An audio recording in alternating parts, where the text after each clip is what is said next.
Good morning guys. এখন আমি college যাচ্ছি। এখন 7টা বাজছে। আর ইপসিতা অঙ্কিতা এখন পিজিতেই আছে। ওদের কলেজ একটু লেটে হয়। আমার আর ওদের টাইমটা একটু আলাদা। Hello everyone. তো নিধি তো সকাল সকাল কলেজ বেরিয়ে গেছে, আর অঙ্কিতার শরীরটা কদিন ধরে ভালো নেই। আজকে রাতে আমাদের ফিস্ট আছে, তো আজকে ফিস্ট আছে যেহেতু অঙ্কিতা সকালবেলা হালকা পাতলাই খাবে বললো, তাই আমরা হালকা পাতলাই রান্না করছি। আর ও এই কদিন ব্লগটা ওই জন্য অ্যাটেন্ড করছে না। তো এখন আমি ঢ্যাঁড়সের ঝাল আর ডাল বানাচ্ছি। ঢ্যাঁড়স কাটা হয়েই এসছে প্রায়, আর আলু তো ভাজাও হয়ে গেছে। ব্যাস, এখন বাজে 12টা। আমি কলেজের জন্য বেরিয়ে গেছি। আমার সব রান্না টান্না করে দিয়েই এলাম। অঙ্কিতা খেয়ে নেবে, আর আমি এখন কলেজে। ও মেবি কলেজ যাবে না, ওর 1:30 থেকে ছিল। আমি এখন তাড়াতাড়ি কলেজ যাই, কারণ আমি অলরেডি লেট। আমার কলেজে কাজও আছে, তো আমাকে তাড়াতাড়ি বেরোতে হতো, কিন্তু লেট হয়ে গেছে।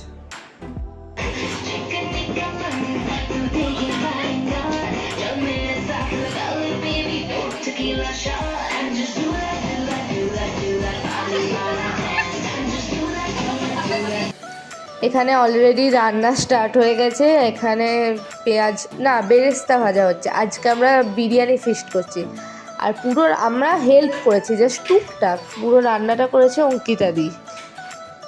এখানে এখন নিধি দেখছে। নিধি তো কিছু পারবে না, শুধু স্টাইল মারছে যাতে ওকে ভিডিওতে নিই, আর লজ্জা পেয়ে গেছে। যাই হোক, এখন রান্না শুরু হয়ে গেছে। এখন খাচ্ছি। এই যে অঙ্কিতা দি, যে আমাদের মেন শেফ। দারুণ হয়েছিল, সিরিয়াস। ও লজ্জা পেয়ে গেছে এটা বলার পর। সিরিয়াস দারুণ হয়েছিল। আর এখানে আমরা সবার রিভিউ জানছি। আর আমি সবসময় বকতে থাকি, আর অঙ্কিতা এখন টেনশনে পড়ে গেছে ওকে কখন খেতে দেবে, ওই জন্য দাঁত দিয়ে নখ কাটছে। এতজন পিজির মেম্বার আমরা, মানে ফ্ল্যাটের। আর এই যে নিধি। জানি বললো দেখা হলো। এই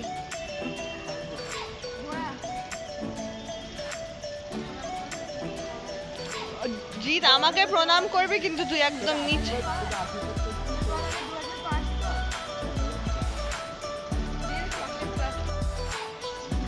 সোহাম,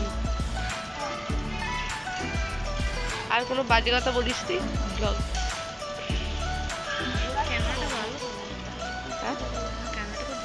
ওর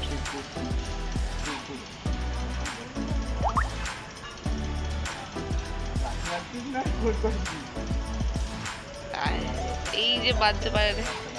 এ রে তুই তুই ওকে প্রণাম কর। হ্যালো গাইস, আজকে আমরা একটু এটিএম গেছিলাম। বিশ্ববাংলার সাইড ছাড়া তো এটিএম নেই। এই দেখো বিশ্ববাংলা। আর এখন রাস্তাঘাট কি ফাঁকা হয়ে গেছে, মানে 7টা বাজে। হ্যাঁ 7টা বাজছে। কোনো মানে অত লোক আছে, বাট আগে যেরকম থাকতো সেরকম লোক নেই। মনে হয় এই কেসটার জন্য আরজি করে। যাই হোক, এই কদিন ব্লগ আমরা রেগুলার করতে পারছি না।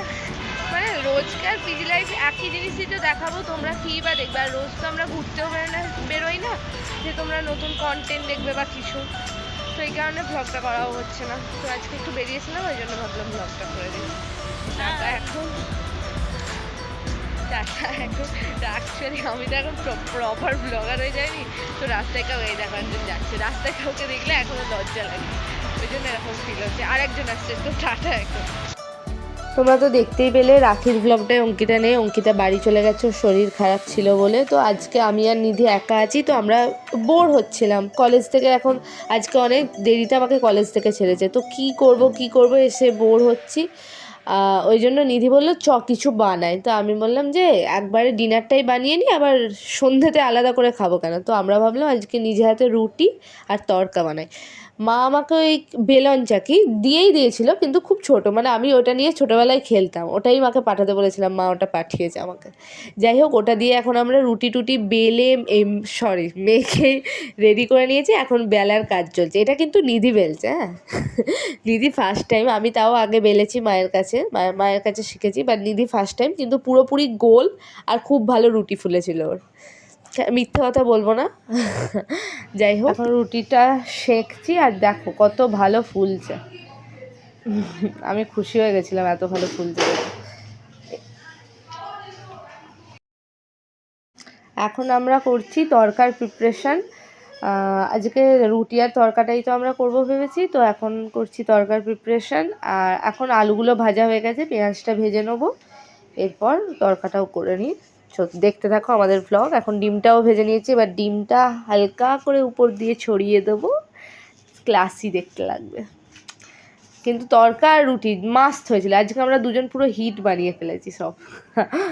তো টাটা গাইস, আজকের মতো এখানেই শেষ করছি ব্লগটা। এই কদিন ব্লগ যাচ্ছে না, আমরা ইরেগুলার হয়ে গেছি, কথা তো ভুলে যাচ্ছে। যাই হোক, তো টাটা। প্লিজ ভালো লাগলে লাইক শেয়ার অ্যান্ড সাবস্ক্রাইব, কমেন্টও করো। হ্যাঁ। তো টাটা।